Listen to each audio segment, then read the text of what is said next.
ساڵێک پێشێستا هەولێر دووهۆک لەگەڵ سلێمانی پێکەوە بڕی 174 میلیارد دیناریان لە داهاتی ناوخۆ بۆ موچە دانا. لەو مانگە سلێمانی 160 میلیارد دیناری دانەوە و هەولێر و دووهۆکیش پێکەوە 213 میلیارد دینار. دوای ساڵێک داهاتی ناوخۆی مانگی شوباتی 2022 بۆ موچە تەنیا 93 میلیارد دینار بووە کە لەلایەن هەولێر و دووهۆکەوە تەرخان کراوە. داهاتی سلێمانیش سفر بووە. بەشێکی ئەو پارەی کە بۆ موچەی فەرمانبەران لە داهاتی نێوخۆ تەرخان دەکرێت 43% لەلایەن سلێمانیەوە دەبێت و 57%ش هەولێر و دووهۆک پێکەوە تەرخانی دەکەن. دەگوترێت ئەگەر سلێمانی پارە نەخاتە سەر هەژماری وەزارەتی دارایی بۆ موچە هەولێر و دووهۆکیش پارە تەرخان ناکەن.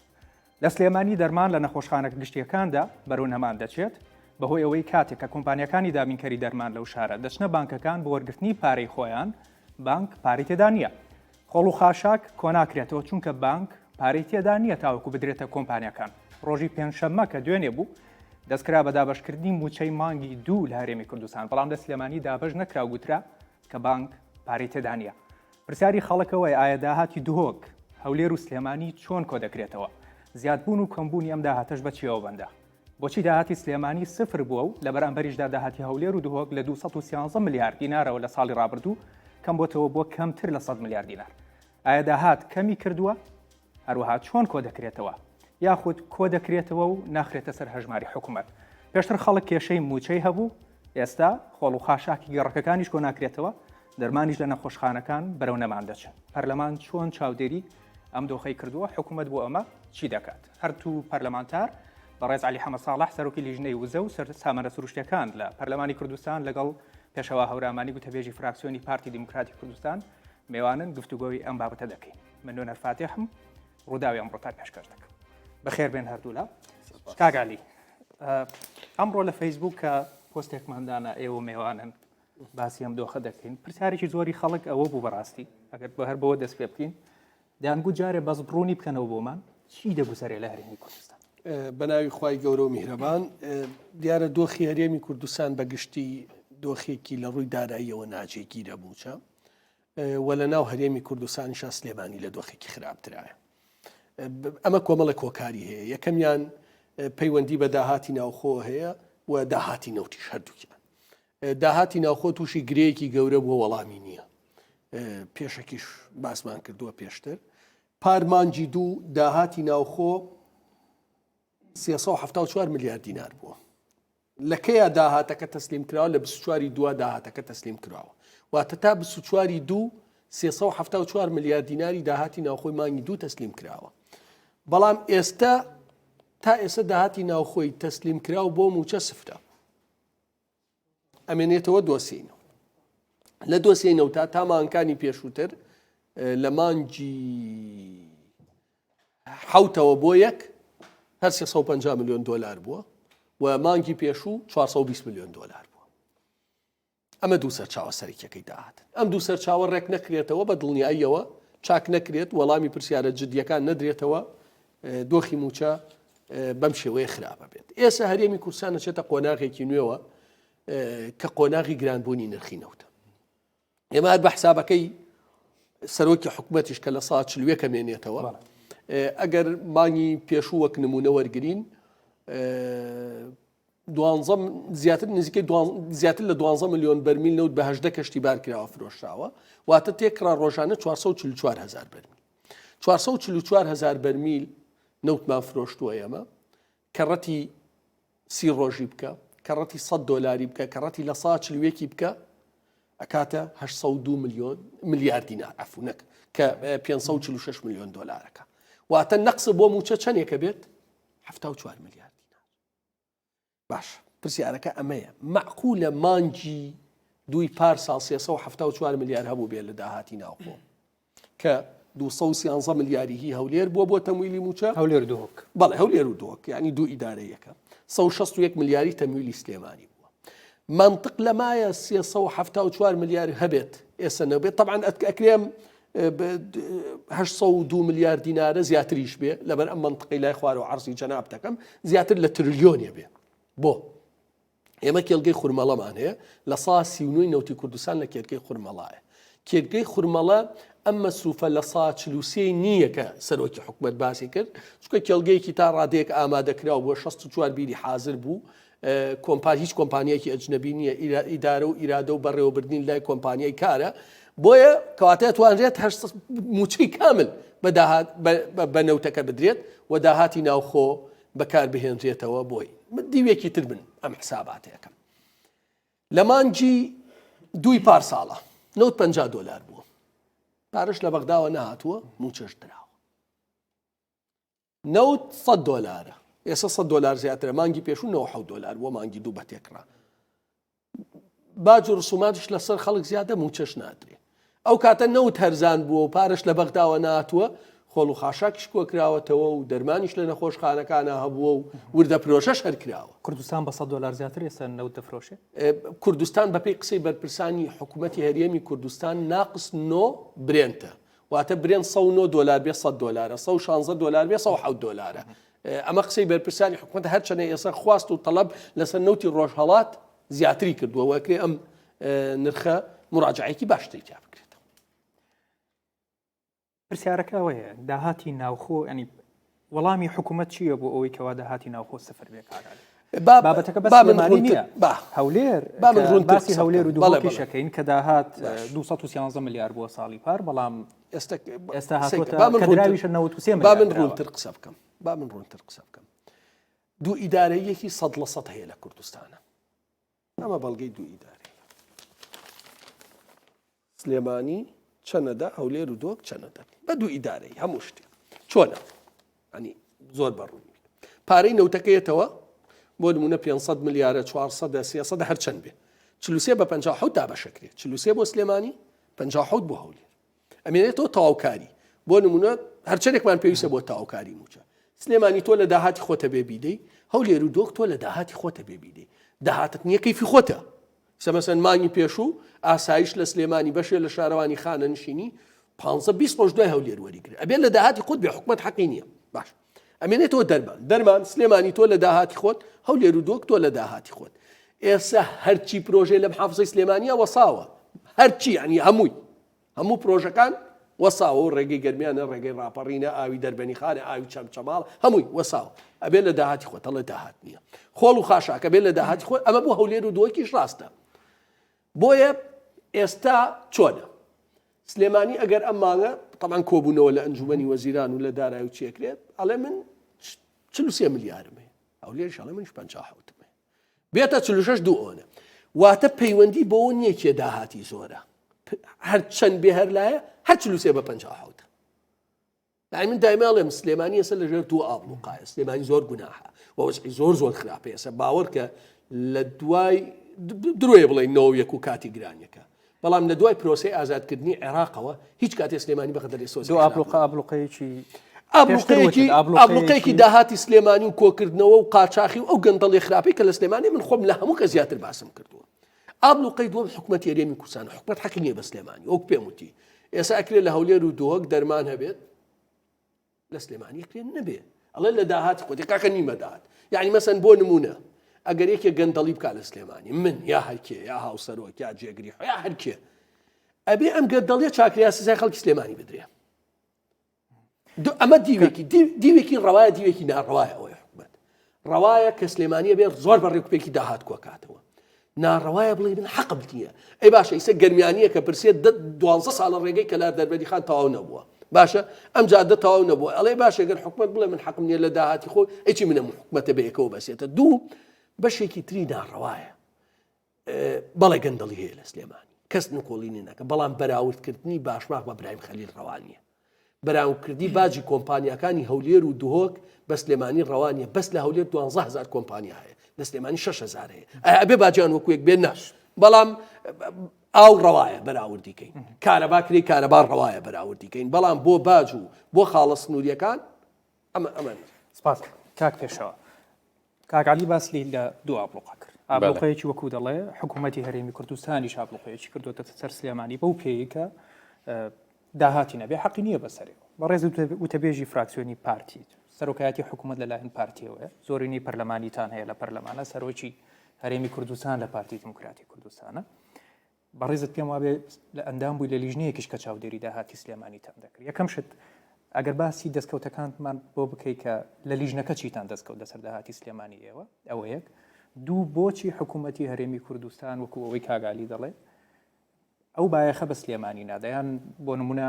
هەمان بایەخ نادە بە فەرمانبەرێک لە کەلار وەک لە فەرمانبەرێک لە سلێمانی، ئاسایشێک لە کەلار ئاسایشێک لە سلێمانی کە موچەکەیان وەربگرن پێکەوە. بە ناوی خۆی گەورە و میهرەبان سڵاو لە ئێوەی بەڕێز بینەرانی بەڕێزستان هاوڕێم کاکعالی. ئەوەی کە کاکعالی وتی چۆن ئەڵێ هەندێکی ڕەوایە و هەندێکی ناڕەوایە بە احترامەوە پێڵم هەندێکی بێئینسافی بوو بەرامبەر بە حکوومەتی هەرێمی کوردستان هەندێک لە قسەکانیشی بەو جۆرە بوون. ئەوەی کە بڵێ حکوومەتی هەرێمی کوردستان ئابڵوقی خستوەتە سەر سلێمانی ئەمە ئەو پەڕی بێئینسافی و ئەو پەڕی بێویژدانی بەرامبەر بە حکوومەتی هەرێمی کوردستان، چونکە هیچ حکوومەتێک نییە لە دنیا بێ ئابڵوق بخاتە سەر خەڵکی خۆیەوە بیخاتە سەر میلەتی خۆی، ینی شتی وا ڕووی نەداوە لە هیچ شوێنێکی دنیا و حکوومەتی هەرێمی کوردستان بە فعلی لەگەڵم شارەدا بوو. بەڵام ینی تۆ ئێستا چی ئەەکەیت ئەگەر گەشت بێت ئەو ڕادەیە کە موچە بنێری بۆ شارەکە، ینی من بە ئەوەی کە جەنابەت لە پێشەکیەکە باست کرد موچەی وەزارەتی تەندروستی ئەگەر دەنگ بەرز نەبوایەتەوە زانی دەست بۆ موچەیەش برا کە بیبن، بەڵێ دوێنێ ینی موچەی وەزارەتی تەندروستی دەستی بۆ برا، واز لە مەرز بێنە، واز لەو پارەیە بێنە کە هی منداڵانی بێ سەرپەرشت بوو دەستی لێدرا، واز لە ینی دوایە چینە تەفاسیلی ئەوەی چی ئەگوزارێ لە ناو مەرز و ئەم شتانە داهاتی سلێمانی چەندنی ئێمە ئەزانین و جەناب ئەزانی کە ئێمە بە لیژنە چوینەتە ئەو پارێزگایە کە داهاتی ینی لە خراپترین حاڵەتا 150 میلیارد دینار کەمتر نەبووە، ئێستا سفرە. ئایا یەک پرسیار لە جەنابتەکەم، داهاتی هەولێر ئەبێ خاشاکی خۆی پێکۆ بکرێتەوە یانی سلێمانی؟ داهاتی دهۆک ئەبێ خاشاکی پارێزگای دهۆکی پێکۆ بکرێتەوە یانی سلێمانی؟ باشە ڕۆژانێک نەداهاتنە یانوت کە ئێمە لا مەرکەزیمانەوێت بۆم پارێزگایەوە توانین خۆمان پارێزگاکە بەڕێوە بین بایەوە پارە و داهاتمان هەیە کە بتوانین داری سلێمانی پێ بدەین، کوا ئەم پارەی لەکوێ ئێستا؟ حکوومەتی هەرێمی کوردستان چی بکات کە کەسانێک دەستیان بەسەر سلێمانیا گرتووە؟ یان چارت چییە؟ تۆ سیلا هەڵەگری چی بیگەێنیتەوە؟ خۆ ناکرێت. ئێمە تازە ئەمانەوێ هەرێمی کوردستان یعنی لەو بەرگی تاقمگەری و بەرگی ناشیرینی ئەوەی کە گروپ و گروپگەریە ڕای بماڵین کە کەمێک کاڵمان کردبووە، بەڵام خەریکە دیسان ئەچینەوە کە شکلی سۆماڵ بدەین. ئێستا شکلی سۆماڵ ئەوەیە کە پارەی دەرمان ببرێت، پارەی خاشاک بدرێت، پارەی مناڵی بێسەرپەرشت ببرێت بەداخەوە، ینی ئەمە گەڕانەوەی بەرەو بە سۆماڵی بوونی کوردستان نەگەوێتەوە کوردستان بەرەو پێشەوە بەری. و حکوومەتێک هاتووە کە فشاری بەغدای لەسرە، بەغدا پارەی لێ بڕێت، زەختی دادگای فیدراڵی و نازام چی لەسەر لە ڕابردوودا هێزی هێنراوەتە سەر، و لە مقابلە ئەوانەی کە پێکهێنەری حکوومەتن و شەریکی ئێمە نەهاتوون بارێکی باری سەرشانی ئێمە لەم پرۆسەیە سوک بکەن. کاتێک کە ئەکەوینە تەنگانە و ناڕەحەتی پارتی حکوومەت وایان کرد هەموو ڕائەکەن لەژێر مەسئولیەتەکە، کاتێک کە دێنە سەرەوەی وەزع خۆشە بێ هەموو دێنەوە بنەو خاوەنی دەستکەوتەکان، و کاتێک کە نەوت دێتە $30 هەمووی ئەڵێن کاکەم حکوومەتە ئەوها ئەزانی مەسئولی باڵای ئەم وڵاتەکە کە لە ئاستی مەکتەبی سیاسیایە لە کۆبوونەوەی خۆیان وتوێتی ینی پێمان سەیرم حکوومەتە بۆ ناکەوێت، بۆچی تا ئێستا نەکەوتووە؟ بەڵام ئەوانەی کە تۆ بۆچی ئەم ئیرادەیە هەبێت کە تۆ هەدەفت بێ حکوومەتە ئەم حکوومەتە بڕوخێنی؟ بەڵێ بەشدارن، ئێمەش زانین کە بەشدارن بۆ پلە پۆستەکانی حکوومەت ئاگادار بە، بەشدار نین بۆ هەڵگرتنی مەسئولیت لە ناو حکوومەت، بەشدارن بۆی کە مدیر عام و وەزیر و پۆستی دیکە پڕکەنەوە، داوای داهات بکەن، داوای میزانی بکەن بۆ خۆیان، بۆ خودی خۆیان، بۆ وەزارەتەکانیان، داوای سیارە بکەن، داوای چی بکەن، بەڵام لە هەڵگرتنی خەمەکانی خەڵکات بەشدار نین. لەوەی کە داهات بەڕێکی بگەڕێنەوە حکوومەت بیداتە موچە بۆم خەڵکە بەشدار نین. لەوەی کە وەسڵ و وسوڵات نەهێڵن لە ناو گومرگەکانە و هەمووی بە وەسڵی حەزبی پڕ بکەنەوە، و حتا ئێستا یەک حەزبیش نییە، زیاتر لە حەزبێک لە کوردستان ڕێکەوتنیان کردووە کە چاوپۆشی بکەن لە دزینی داهاتی ناوخۆ. بەتەنها سوچی یەک حەزب نییە، حەزبی دیکەش کە شەریکێتی. و لە کۆتاییشدا من بەجددی پێم سێرانی خەڵکی سلێمانی ئەوەی کە بینەری منارک ئەوەی بینەری ئێمە لەم بەرنامەیە موچەی وەزارەتی تەندروستی نێردراوە بۆ کارمەندانی تەندروستی هاوار، یعنی لەبەر چی درا دەنگ بەرز کرایەوە، کاکعەلی دەنگ بەرز کرایەوە، دەستی بۆ برا، دەست برا کە یعنی زانیان کە ناچێتە سەر ویستیان ئەویش ببن. بەس کاک پێشەوە باسی ئەوەت کردکەوە ناکرێ بۆ نمونە سلێمانی هەڵ و خاشاکەکەی لە داهاتی هەولێر کۆ بکرێتەوە. بەڵام خۆکارێکی حکوومەتیش ئەوەیە کەەوە ئەو داهاتی کە هەیە بە یەکسانی دابش بکرێ بەسەر ڕاست هەبوو شوێنەکان ئەو دڵنیاش بێکەوە داهات کۆ دەکرێتەوە لە شوێنێکە بۆچی ئەمە نەکراوە حکوومەت چی دەکات ئێستا ئەوەی باسیەکەی بۆ نمونە باوەری گرین دۆخەکە ئەو هایە هەستی پێەکەن ئەیزانن بەڵام چی دەکەن دەکرێت ئێوە کە لە حکوومەتتان لایە هەروە بمێننەوە نەخێر ئەوەی کە بڵێ ئەوەی کەوای گرنگە بەلای خەڵکەوە خزمەتگوزاری پێ بکات حکوومەت لەم مەسەلانە دەستەوسان نەوەستاوە سەیری نەکردەوە بە دوای چارەسەراگەڕاوە لەگەڵم تەرەفانە قسەی کردووە کاکەمە حەقی خەڵکە و مافی خەڵکە تۆ دەستی بۆ بیت بەڵام یعنی لە حاڵەتێکە گەر لایەنی بەرامبەر خەڵک هیچ شتێک نەخوێنێتەوە بێ خەڵکەکە لەگەڵم لایەنە قسە بکات ئەو بێ خەڵکەکە ڕووی دەمی لەم لایەنە بکات کە ینی چی بکات ئێستا منوەکو پێم وتی دەست بۆ هێز ببات ینی لە جێگیرکردنی هێز بۆ مەرزەکان بۆ دەواازە سنووریەکان کە پێشتر قسەی لەسەر کراوە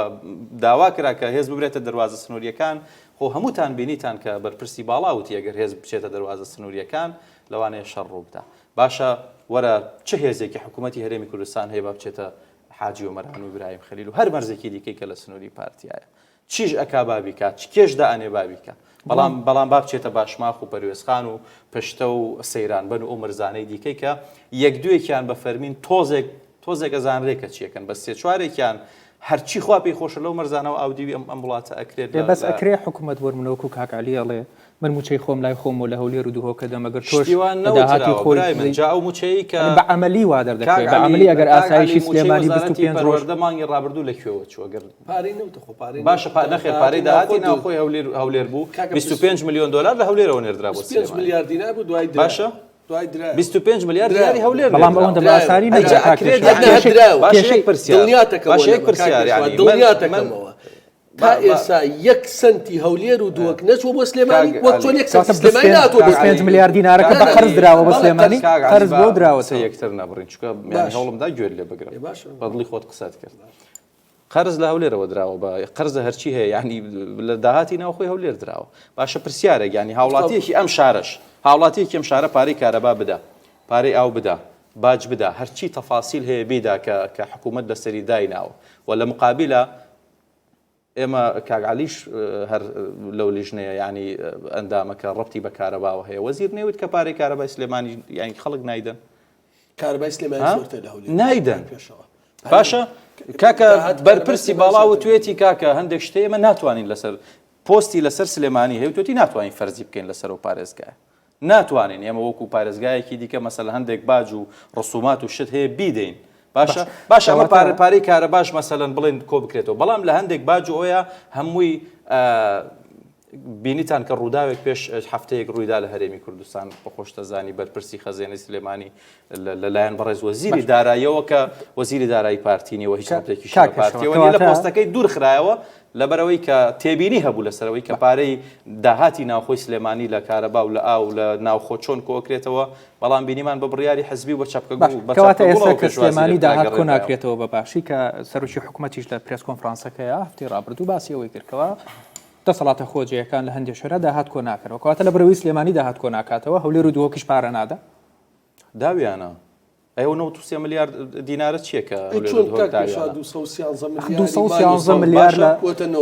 93 میلیارد دینار دراوە لە داهاتی ناوخۆ ئەمە ئاڵوگۆڕی بازرگانیە کاگعالی بەس نییە کە هەر یعنی ڕقەمێک هەیە کە ئێمە ئەیبینین تۆ بۆ لەسەر و ڕقەمە قسە ناکەی کە وجودی نییە کە شتێک نییە لە ناو داهاتی سلێمانیا ناوی داهات بێت باشە هەولێر بۆ کەمی کردووە جموجۆڵی بازرگانیە ینی لە 213 میلیارەوە ئەی باش ئەگەر مانگێکی دیکە زیادی کردەوە چی ئەڵێنەوە چییە ینی ئێستا کاگعالی وتی داهاتی 420 میلیۆن دلار بۆ لەبەرەوەی کە یەک تەوزیحانی نرخی نەوت خۆ بە سعری ئەمڕۆکە 130 دلارە بەم جۆرە نافرۆشێ کاک نوێنەر نەوت بە تێکڕا ینی ئێستا ئەم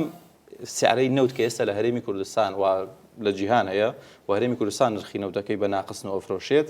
لە مانگێکی دیکەیە کاریگەری ئەمە دەرەکەوێت لەسەر هەرێمی کوردستان لەبەرەوەی کە نرخی نەوت تێکڕای مانگێک کۆکرێتەوە ئەمڕۆ نییە کە بڵێ وڵاتۆ ئەمڕۆ بە 130 تا ئەم 130 بچێتە سەر حسابی هەرێمی کوردستان تێکڕای مانگێک کۆکرێتەوە و معدەل وەرەگیرێت و لە معدەلە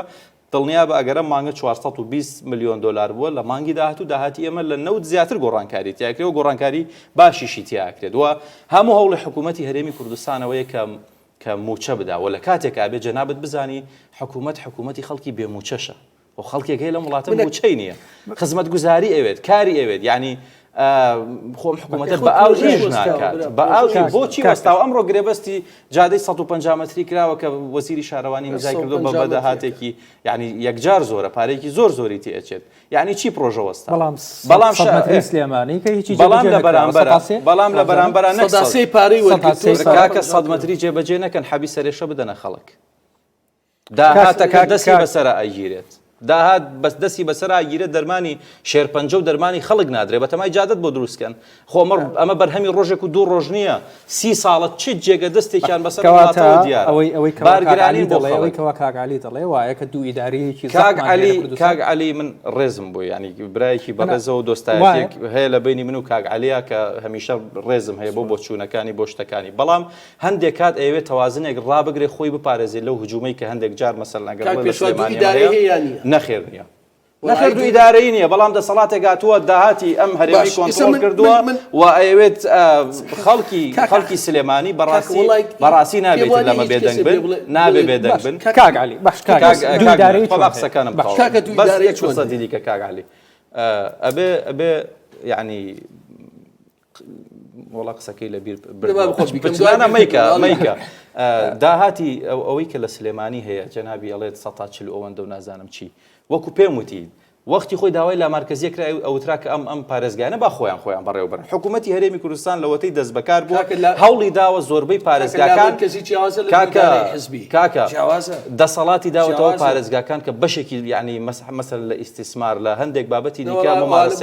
ممارەسەی دەسەڵاتی خۆیان بکەن و خۆیان دەسەڵاتیان هەبێت لە هەندێک شتدا بەڵام ئەم دەسەڵاتە ئیستیغلال کرا کە بەڕێ سەرۆکی حکوومەتی هەرێمی کوردستان دایە ئەمانە ومانە هیەوە نین دەسەڵاتیان لەبەرەوەی کە دەسەڵاتیان هەبێت جلی بەرگی خەڵکی چونکە ئێستا هیچ بازرگانێکی سلێمانی نیە تووشی محنەت نەبوو بێت تەنها پارەی خەڵک نییە هەر ڕۆژی وێکێکیان هەڵەکوترێتە سەری داوایەوەی لێکرێ بەشێکی پارەکەی بدە بەڵام کاکعالی خۆ توانای ئەوەی نییە لە بەردەم کامێرە بڵێ دەبێڵێ بەڵام تەنها بۆ تەوازن بۆی بڵێ وەڵام ئەبێ هجوومێک بکرێتە سەر ئارتیش بڵێ وڵاتێکە متەوازن ئیدارەیزن هاوڕانی لەسەرەوەی هجوومەکە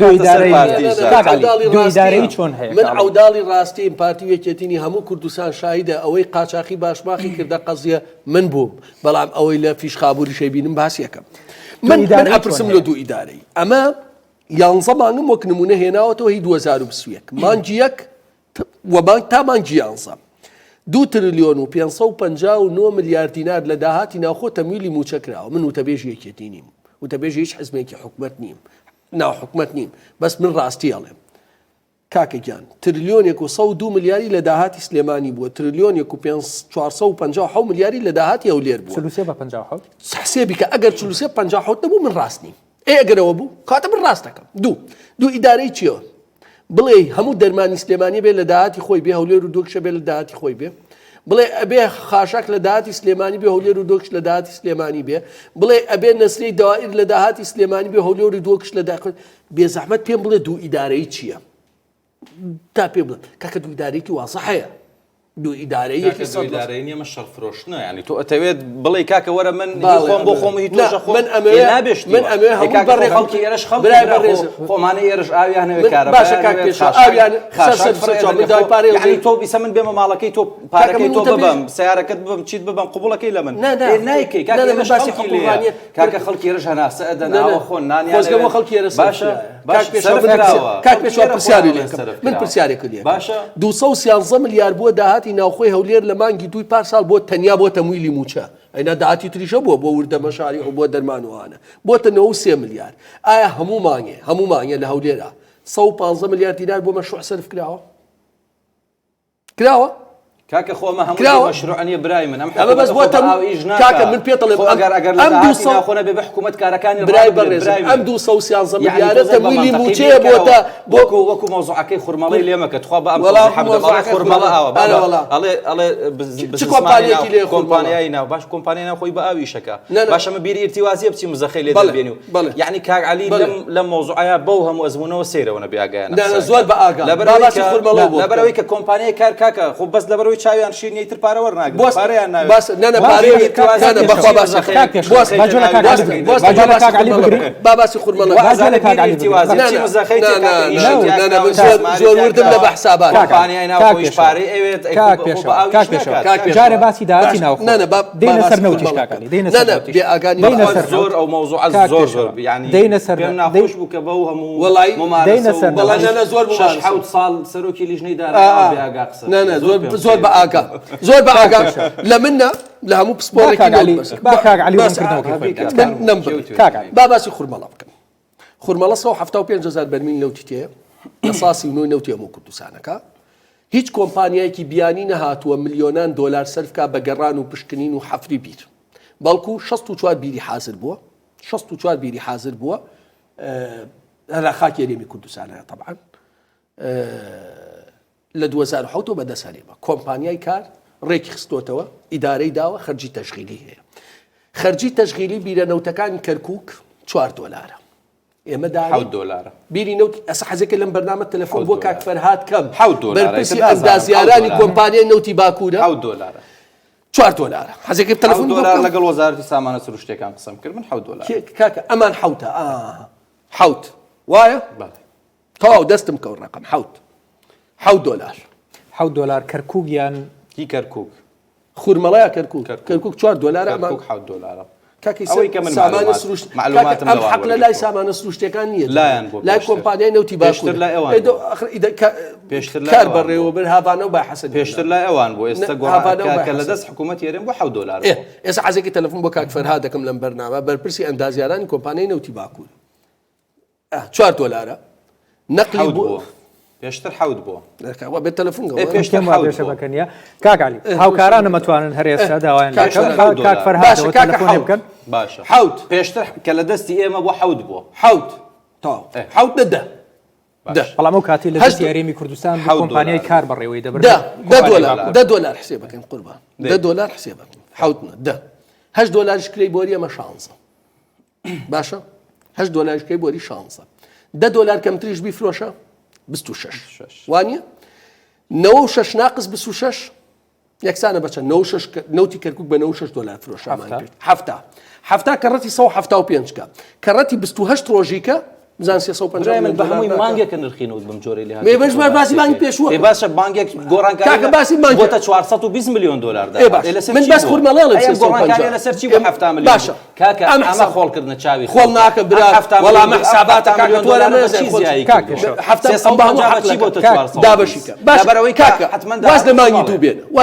واز ئەوکانی تر مانگی حقلەکانی تر کە 264 بەرمیلی تێ هەزاری لە خۆتەوە ڕقم کاکە من نەخۆتەوە نییە برا بە حسابات کاکە واز بێن با ڕقمێک بابە ئەمەی تریانە بۆ ئەمانگە بە هەموو خەمڵاندنێک کاک بێ بە هەموو خەمڵانێک نەوت لە سەودە نایەتە خوارد گۆڕانکاریەک لێ لە من باشە ئەگەروانە بوو بڵێ ئەگەر $420 ملیۆن بکات ئەبێ نەوعیزی تێبرێ لەسەر نرخی لەسەر پارەی $100 بێ داینێن کە زیاترە بێت دڵنیا بە 100 دانی ناقص 26 کاک پێشەوە کاتە چەند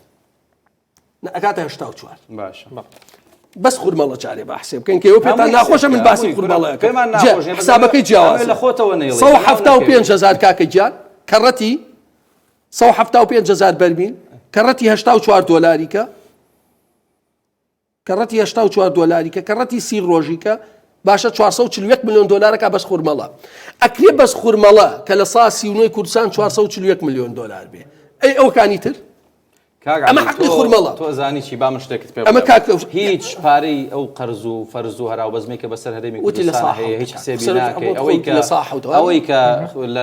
لە محنەت و ناڕەحەتی ئێمە تۆش لەوانەیە کە یەکسەر پارەی نەوتەکە وەکو خۆی حکوومەتە نیە لە وڵاتە نیە من پرسیاتر نەکردو بۆ قەرزش کراوە ئەوانەش کاک پێشەوە منطق لەمایە بەرمیلێ نەوت لە کەرکووکەوە ئەچێتە تورکیا بە هەمان بۆری ئێمە $1.20 هی ئێمە بۆ $10 کاک علی تۆ لە وەختێکا گرێبەستت کردووە هەرێمی کوردستان کەس نەوتەکەی بە توورێکیش نەکڕیوە باشە تۆ هەرێمێکی کاکە بەو جۆرەیە ئەم عەقدانە هی 2007 و 2008 خۆی ئێستانی برای من بۆری 2013 لەگەڵ دیارێکی پێ نەیەوە لەگەڵ عراق بە بێمنەتی نەوتی خۆی لەگەڵ کارونی عێراق بێمنەتە لە کار ئێمە بێمنونی کار مەمنون بیکەن عەقدی بۆری لەگەڵ کارە شەریکێش لەبی نییە تێگەی یعنی ئەم نەوتەی برای بەڕێز عراقی فرۆشێت حتمەن هی ئەو پارێزی برای بەڕێزم بۆری هی کۆمپانیای کارە هی کەرکووکە گوازێتەوە دەفرۆشێت تو هاتووی لەگەڵ هەرێمێکە یعنی بە ناچاری ئێمە لەگەڵ کارە لەگەڵ هەندێک شەریکات ڕۆژی ملیۆنێک 8,000 دلار کەی بۆری وەرەگرێت ناچاری حەقم نییە بەسەر هیچ شەریکەیەکە و ڕەبتی بە منەوە نییە بە لەگەڵ کارە تۆ ناچاری مەمنونە 500 میلیۆن دلاری سەرف کردووە بە 8 مانگ پارەکە خۆی وەرگرتووە با معلوماتێکت پێ بدەم کە لەگەڵ هەموو شەریکات بەڕێز سەرۆکی حکوومەت کۆبوونەوەی کردووە خۆشت باشە زانی لە کۆبوونەوەکە بووی لەگەڵ بەڵام نایڵێ تۆ نەبینراوە کاکە من شتێک ببینم قسە ناچێتە گیرفانی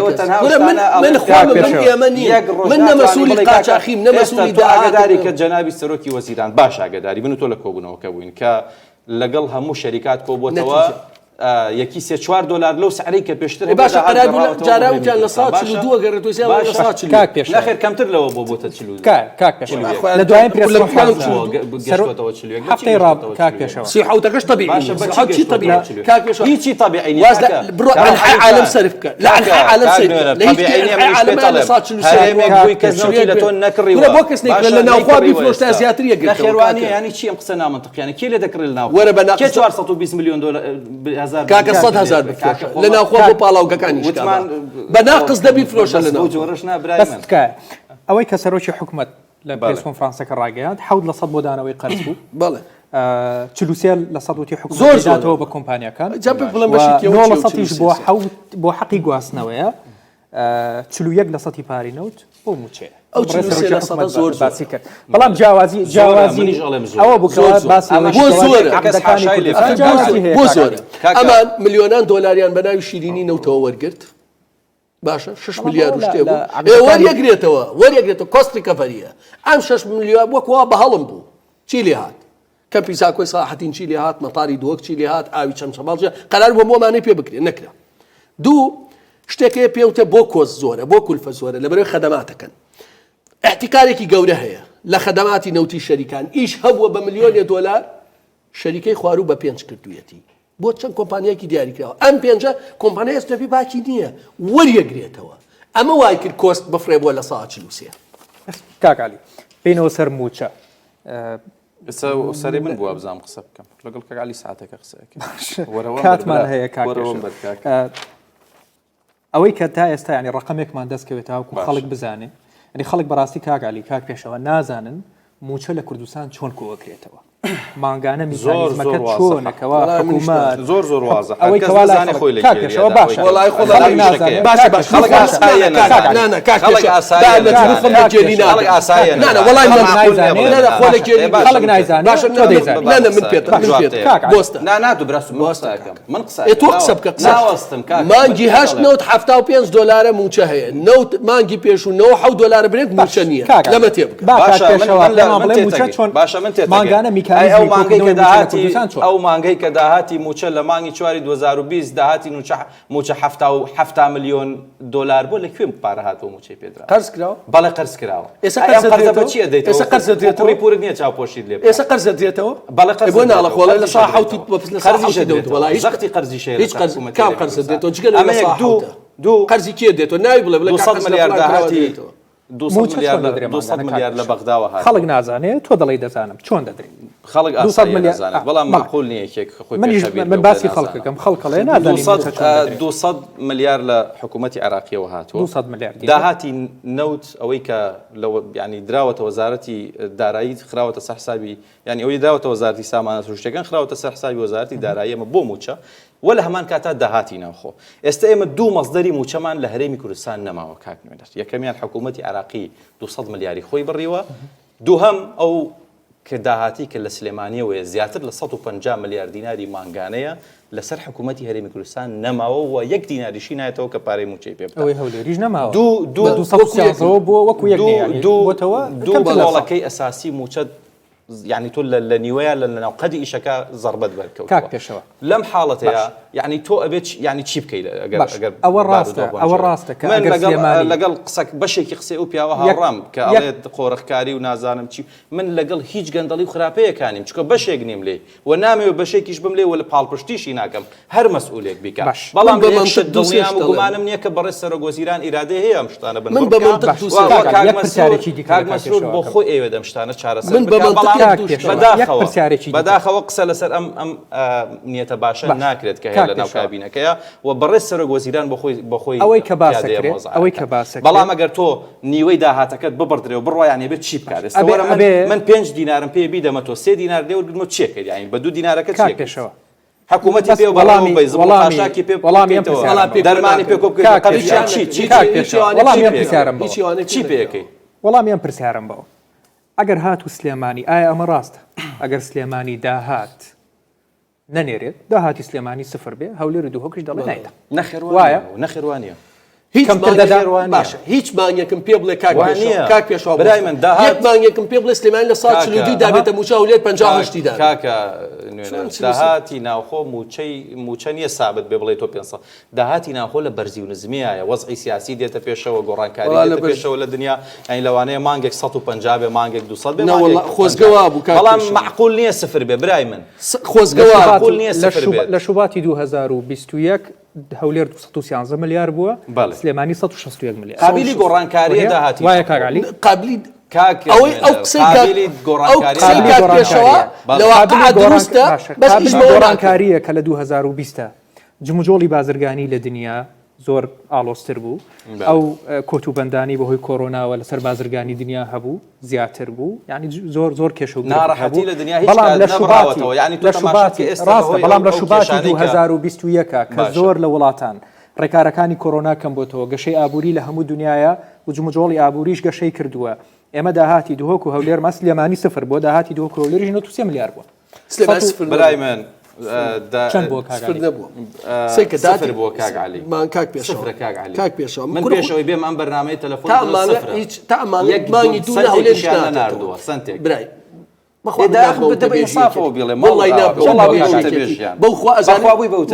من عودالي شلون دفاع تو روحيتك شلون دفاعي شلون دفاع من دجيم بابا من دجيم شلون دفاعي دبل دجيم بوي بيسلمين بوي بيسلمين كمن دفاع لو انا بيسلمين لم لحظه كاي قسيكن ليره او لا باش واقعش اخيك اوان بيخوش دفاع بلام حق عليهم بوي زي ئەم منطقەکە نابێ داهاتی ناوخۆ سابت بێوانی خۆی نەیوت با نابێ سابت لە مانگی هەشتەوە بۆ مانگی یەک داهاتی ناوخۆ سلێمانی هەر 7 ملیار و 520 ملیار بووە دووەکیش هەر 93 ملیار و 490 نابێ سابت بێ سابت داهات نابێ سابت 164 ملیار بووە بە هەردووکیان نابێ سابت بێ بەڵام ئەوەی کە بابا گیان ئەمە بەڵگەنامەی حکومەتە چەنە وەرە بەڵگەنامەی ناوێ ئەمە چەنە وەکو پێم وتی ئەوانیش خەڵکن خۆ بە ئاو ناژین بە ئاو ناژین 93 داتە بۆستە با من قسەکانم تەواو بکەم هەوا ناژی کاک باشایەکی گەورەی و کۆولێر دەسی لێ بدەی داهاتەکەی بنێریت من ئەزانم ئێستا سلێمانی نا داهاتی هەولێر باشە برایم خەلیلی دووە کۆولێر هەرقی زەبڵ بێت یعنی تۆ کات برایم خەلیلی هەولێر و دووکە چیاڵی بە خەڵکی هەولێر برایم خەلیل هەولێر و دووکە برایم خەلیل نەبووە ئەو چۆڕە موچەیەش هێنا چۆڕە موچەیە دار 93 ملیار وەک چۆن برایم خەلیل وەک چۆن نەخێری برایم بەڵێ بوچەی برایم خەلیل جگە لە 93 ملیار دینار زیاتر درا بوچەی برایم خەلیل لە وەختێکا برایم خەلیل لە وڵاتی ڕاگرتو هیچی تیان من باسی ئێستش بە هەمان شێوە نەخێر 93 هەموو هەولێر برایم خەلیل ملیار هی هەموو کوردستان ئەوەی کە داهاتی ناوخۆ بۆ یەک ڕۆژ داهاتی سنووری پارتی یەک ڕۆژ نەبووە کە ئەو داهاتە بۆ حزب ببرێت بە پیکا و بە مێکزەمینی بە حرەسی حزبی بار بکرێ و ببرێ بۆ شوێنێک کە کەس نازانێت من دفاع لەوان ناکەم كردت واخري كنا من يسألهم قاچا خير كاك بس تو من بدل تو سكون بدل تو سنة دخل تواصل رانا من حق من اللي عندك شت حق بتو والله عنا ولا اون اللي انا نا ازان بو حق بيدم توش طموحت هي بياوكي ليست هي له بشار لا والله ليست لا جاري هو كاك لمني ورقه وتقرير ام برنامج تسجيلك ئەگەر هەڵبژاردننی پێدەم بانگەش جارێ ئەوە هەڵبژاردن ناکەن تا خەڵک ئەو بانگ باسی هەڵبژاردننی شەکەی پێدەم شخصەکانی ئەگەر قرار بێ نەیەڵی قسە بکە من شەتوان شاش هەموو کەس وڵاتانە هەموو کەس زانێکی من شە دیکۆمنت پیشانی ئەم پرۆگرام توش دیکۆمنت پیشانی تۆ باسی ئەوەت کرد کە موچە چۆنە من ئەگەر بۆ هەڵبژاردن بم کردایە ئێستا بازی مەسەر وات کردووە یەکێتی کە قاعدەی ئێمە لە سلێمانیا بۆ باسی هەڵبژاردنەکەی موچە چۆنە دەکەم جارت محتان لە هەولێر جاحقی قۆرخ نەکرد چەند دقەیەکی تر دێنە سەر خۆمەڵکی کەس نییە خۆتان تاقیب بکەنەوە دەینە سەر هەڵبژاردن وەڵی خۆزگە ئەچینە هەڵبژاردنێکی عادیلانەوە هێزی چەکداری تیا بەکارمێنە ساختەکاری تیا بارمەکان مەکە اقتصادی دەوڵەت ئەگەر سبەیت لەمان حکوومەتی عراقی هەڵبژاردننی کردووە لە خۆیان علی حەمەد ساڵحێک بوولەوانەیەکی هەڵبژاردنێکی پاک و بێگرد بوو کە پارتی شەش بە هیچ لە هەمووتانی بردەوە شەش بە هیچ لێ هەمووتانی بێدەن کرد کە چاوەڕێ کورە هەمووی دۆڕاوە لە هەڵبژاردننی عێراق لە سا هەفتای خەڵک کەس براون پرسیارەکەی هەمیشە شەش بە هیچ لێ بردوونەتەوە قسەکانم تاوکە نا کاکە قسەکان کاک پێشەوەت من پێتەڵێم بەڵێ ئێستا قسێکی قاچاقی لە باشماخەیە بەڵێ کێشە لە داهاتی سلێمانیە دەست هەموو ئەمانەیە بەڵام حەقا من پێم وتی لە 11 مانگە هەولێر تریلیۆنێک و 574 میلیارد لە داهاتی هەولێر و دۆک دراوە بە موچە تریلیۆنێک و 102 میلیارد لە داهاتی سلێمانی دۆک دراوە بە موچە تا ئەم ساتەی کە من و تۆ مانگی یەک بۆ مانگی 11 دوانزەش هەمان شتڕوویدا لە مانگی دوانزە و لە مانگی یەکیشە لە داهاتی سلێمانی 7 میلیارد دراوە بەڵام تەئخیر خرا بە داهاتی بانکی دوو پڕیان کردەوە خۆیان بەڵام لە هەولێر و لە دوهۆک و لە برایم خەلیل وانە هیچ پڕەپاری نەچوە بۆ سلێمانی نە بۆ موچە نە بۆ خەدەمات نەهین نە زبڵ نە دەرمان نە خاشاک نە سەدمەتی نە هیچ خەڵکی سلێمانی لە پاری خۆیەتی کەس منەتی بەسەرانەکە کەس سنتێکی ناداتێ هەموو ئەو پرۆژانەی بە ئەمری سەرۆکی حکومەت دەرەچێ بۆ سلێمانی ئەبێت لە داهاتی خۆی کەواتە کاگالی قسەکانم تاوە بەس پارەی نەودا بە شەکرێ بەس پارەی نەودا بە شەکرێ بەس پارەی نەو ئەوش 43 بە 57 دا بە شەکرێ داهاتی ناوخۆ هەر مەنتیقەیە بۆ هەتە داهاتت هەیە پرۆژە بکە داهاتت نییە پرۆژە مەکە داهاتت هەیە دەرمان بکە داهات نییە دەرمان مەکە تێگەی ئەمە دوو ئیدارەیەکی 100% داهاتی ناوخۆی فعلی چەندە داهاتی ناوخۆی سلێمانی چەندە دوهۆک و هەولێر سلێمانی من پێم وایە نزیکی 160 میلیارە بێت زانگانە نزیکی 160 میلیارە بێت هەولێر و دوهۆکیش بەس برایم خەلیل و حاجیۆمەنان 100 میلیارد بووە 100 میلیارد بەس برایم خەلیل و حاجیۆمەنان 100 میلیارد بووە لە کاتێکا بە 93 میلیارد تەمویلی موچکراوە جگە لە فیشقابور کۆداج فیشقابور لەژێر کۆنترۆڵانی جگە لە باج ئەمی کە باجێکی باجی تێدا نیە بەس برایم خەلیل و ڕسوماتی تێدا نیە نەخێر ئەی داهاتە گەورەکەی نەوت من ئەوەی سلێمانی باجی تێدا با مناقەشەی نەوتی مانگی سێو بۆ خەڵکەکەی کاک پێشەوە خورمەڵی لێ دەرکە خورمەڵە کە من باوەڕم بەو منطقە حسابە نیە خورمەڵە نابێت لە ساعت 43 بۆ بڕواوانیە هەرچی پسپۆری اقتصادی بێنە بزانە خورمەڵە نایەوە بەس داینی ئەوش ئەڕوا وا دانین 100 دلار بێ باشە وا دانین 100 دلار 100 دلار بێ لە ساعت یەکشی داهات بگەڕێتەوە 803 میلیارەکە موچە 74 میلیاریەوێ واتە بە هەولێر و دۆک ئێمە چەندێکمانەوێ هەفتا بە هەولێر و دۆک چل بدا سلێمانی 30 میلیارد بدا کە زۆر کەمە زۆر کەمە موچەی مانگی سێ بەبێ گرفتەتری موچەی حساباتێک زۆر سادەیە زۆر سادەیوانی قرز نییە ئێستا فکرەکە بەرەو ئەوەیە ڕوا دوو مانگی سێ تێکەڵ بکرێ وانە خاو تەوزیعەکە ئەڕواتە نەورۆز پشوەکانی نەورۆز دوای مانگی 4 دەستپێکە ئەمە نابێ قبول کرێ ئەو برادرش قبولی ئەمەش دیسان من هیوادارم بسپێنجی بانگ ئەعلانی دابەشکردنی موچە بکرێت باشە بسپێنجی بانگ ئەعلانی دابەشکردنی موچەی مانگی 4 برای من بۆ مانگی پێشوو 200 میلیارد کە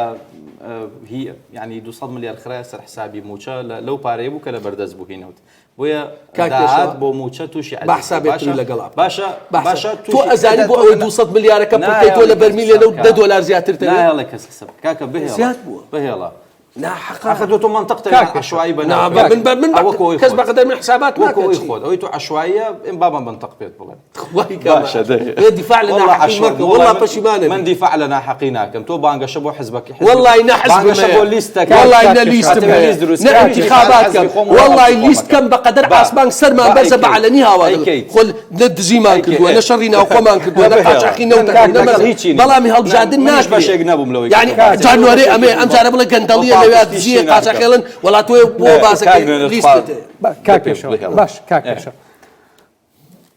ايوا باش يقنيم له تو تبيجي هیچ كاك بيشوا وتبيجي فراكسيوني بارتي بلام حق الله اگدا باش اگداري حزبك خوتي كحكومه سروك وزيران لا ايوا وزير سريكه كانتان لا وزير داري لا غورا ئەوەی کە خۆت پەیوەندیت کردووە وەکو پارتی کە ئێواڵێنێ مە بەردەوام بەرپرسیارەتەکە هەڵەگری هەروە بووە هەر ئێمە ژەڵمان گرتووە چی دەکەن تاوەکو موچە ئەوەکو خۆتان دەڵێن دەستێمانی بۆ چی ئەکەن کەوا حکوومەت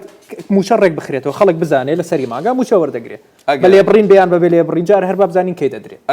ئەگەر بێت و ئەو پلانێکی عملی ئێوە چییە ئەو پارەی کە وەکو يعني من حيقة هذا بحكومتي هرمي كردستان 200 مليار بو وكو تماجر ما ندري مجار زربيق لموشي مدري هو تو وكو كاق عليه ل 106 مليار دينار ما كان نيته وسر خزيني حكومتي هرمي كردستان ديسان ام زربيق كي لم حكومه درا ولا لحكومه ندره لخلقي كردستان درا باش شلون لخلق درا تۆ چیەکەی چاوەڕێی نرخینوتی مانگی پێشوو 420 میلیۆن دلار و ئەم مانگە بە پێی معدەلی نەوت گۆڕانکاری بەسەرایە چونکە لە 100 دلار نەوت دانەبەزیوە منیش تەسەورەکەم کە یعنی لە 110 دلار بە معدەلی سابت بێت لەوانەیە زیاتر بێت لەو 420 میلیۆن دلاری کە لە مانگی پێشووە بەم پێیە منیش ئەڵێم گۆڕانکاری بەسەر ینی دروستە بێت لەوانەیە دیار نییە چەندە بمعدلی نەوت نازانی بە چەند جێگیرە بەکاری من نەوت نازانی داهاتی ناوخۆ چەند جێگیرە بێت داهاتی ناوخۆ کاکە نوێنەر شتێک نییە کە بڵێ ئەم کوپەیە دەزانێت هەموو مانگێک ئێستا تۆ دەڵێ کۆ ناکرێت باشە داهاتێکی ناجێگیرە ئەگەر ئەم مانگە 93 بە مانگی پێشوو لەوانێ 150 بێ لەوانێ 100 بێ هەر ماینس 5 زیاد چەندە باشە دیار نییە داهاتی ناوخۆ چەندە لەبەرەوەی کە ناجێگیرە بەرزۆنزمەکە جوڵەی بازرگانیە کاکە خۆمە ڕەتی نییە بەوەی کە تۆناڵی دەستێمانی داهات کۆ ناکرێتەوە باش تۆناڵی نییە وایە باش تۆناڵی فەرق وایە شتەکە هەیە کاکعلی حکوومەت چی ئەکەن تاوەکو کۆ بکرێت خۆ بەرپرسیارەتی حکوومەت ئێمە بەرپرسیارەتی حکوومەتە داوا ئەکەین ئەمە حەقی ئەمە لێدان نییە لە پارتی بە من ناشکێت وەم حکوومەتەش بە من ناشکێن نێوە خەڵک برسیەکەن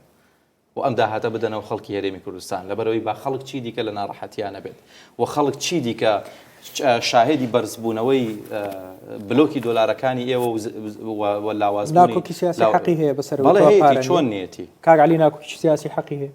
هەیەی کاکە نوێنەر من پێتەڵێم وتراوە لە کۆبوونەوەی گەورەی سەرکردایەتی وتراوم حکوومەتە پێمان سەیرە چۆن ماوە تا ئێستا بۆ ناکەوێت ئەوەی کە لە بەغدا هەیە بۆ ناکەوێت یعنی چی ئەوەی کە لە بەغدا هەیەتی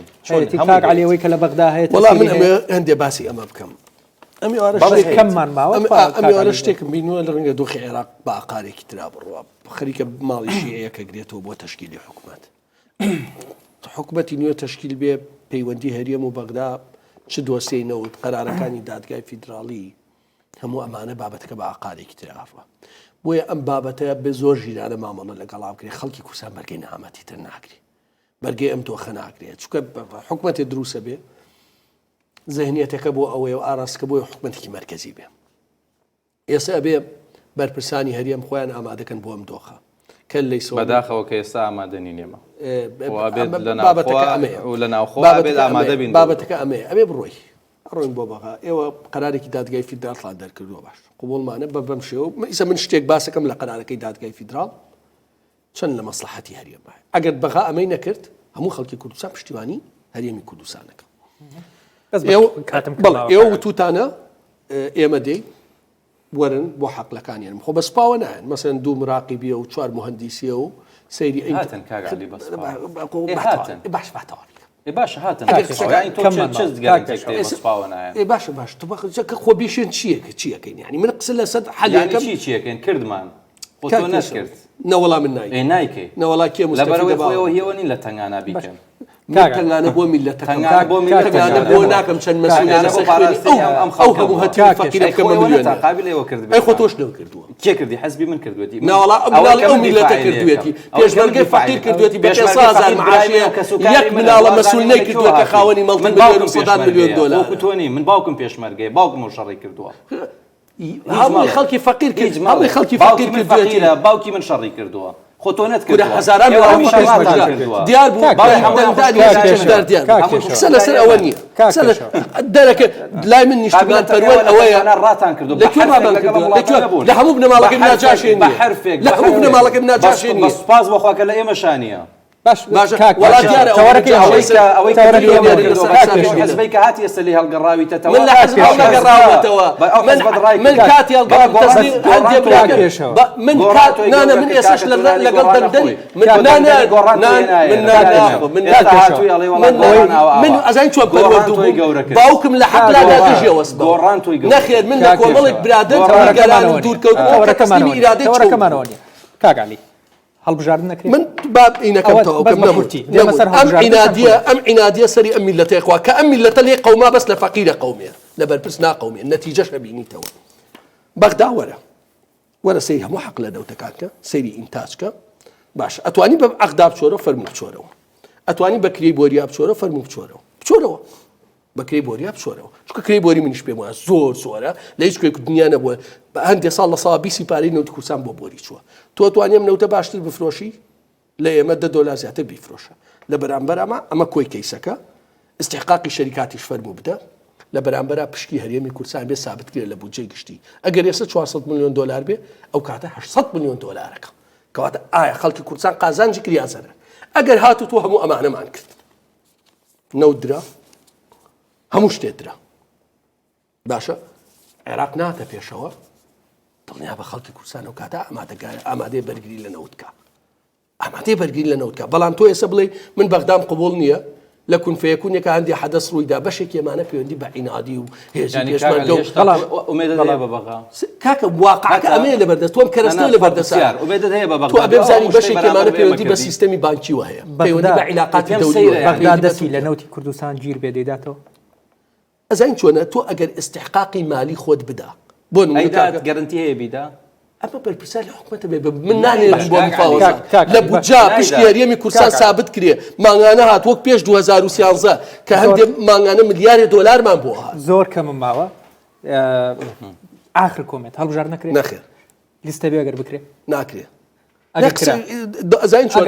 ئێسێمە هیچ قرارێکمان نییە بەڵام ئێمەمانە بۆ ناکرێت لەبەر ئەوەی هەفتە ماوە ئەگەر کۆمیسیۆن دروست نەکرێتەوە ئامادەکاری نییە بۆ هەڵبژاردن بچووکترین نیەتیش نییە بۆ هەڵبژاردن واجبی خۆمان جێبەجێ کردووە واجبمان ئامادەین بۆ هەڵبژاردن واجبمان جێبەجێ کردووە لە پەرلەمان و ئیمزامان